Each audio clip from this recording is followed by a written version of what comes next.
In this video, I'll show you how to use Kling AI Text to video and create AI videos from simple text prompts.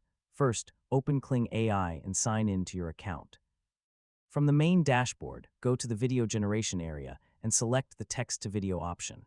Now you need to write a prompt describing the video you want Kling AI to create. Start with the main subject and then describe the action, environment, camera movement, lighting, and visual style. For example, instead of writing only a car driving, you can write a realistic black sports car driving through a modern city at night, wet roads reflecting colorful lights, cinematic atmosphere.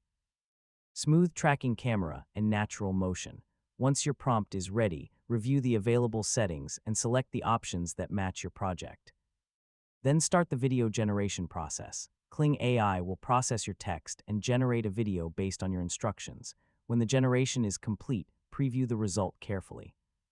Check whether the subject looks correct, the movement is natural, the camera follows your instructions, and the background remains consistent.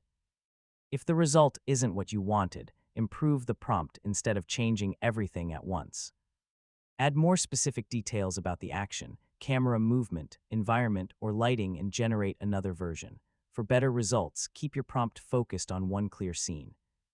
Avoid adding too many different actions or subjects because this can make the video less consistent. You can use text to video to create cinematic scenes, realistic human videos, action sequences, product videos,